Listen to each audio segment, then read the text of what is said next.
Welcome, everyone.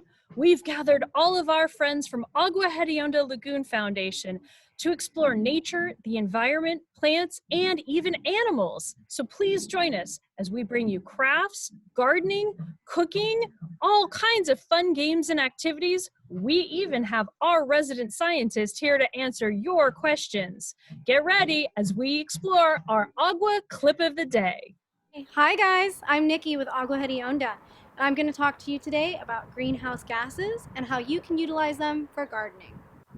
So greenhouse gases are gases that are in our atmosphere, and when the sun warms up our planet, some of that heat is absorbed by land, plants, and even the ocean, and then is transferred back to outer space. Greenhouse gases actually trap some of that heat and keep it from going to outer space.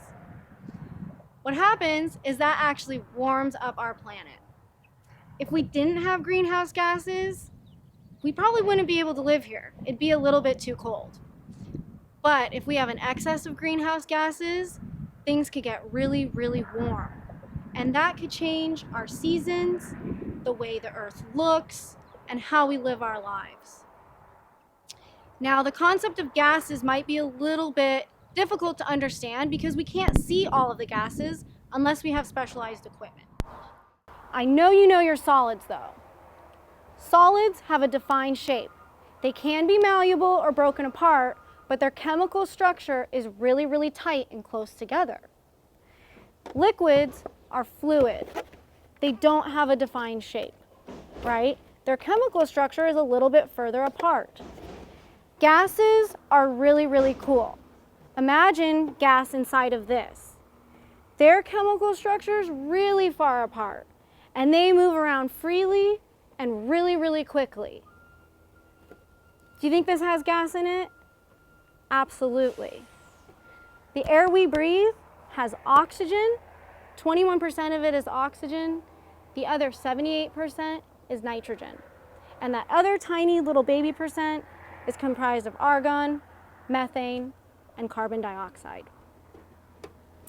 Now, if we take the concept of greenhouse gases and apply that to gardening, we can actually grow some really cool stuff in climates where those plants may not grow naturally.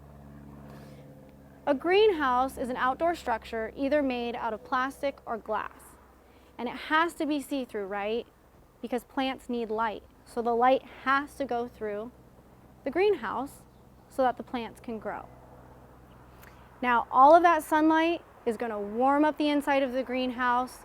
It's going to warm up the plants, the containers in the greenhouse, the ground of the greenhouse, and that energy might try and escape as heat. As long as the greenhouse is airtight, a lot of that heat's not going to escape, and it's going to keep the inside of the greenhouse really warm.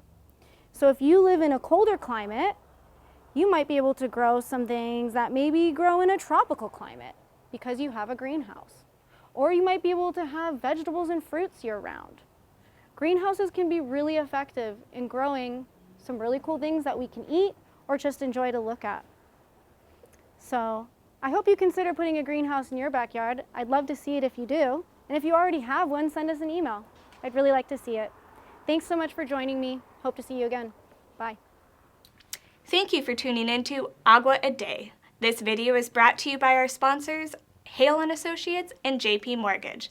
Like what you saw so far? Make sure to tune into our YouTube, social media sites, and website, www.aguahedionda.org, where we bring more virtual education to you.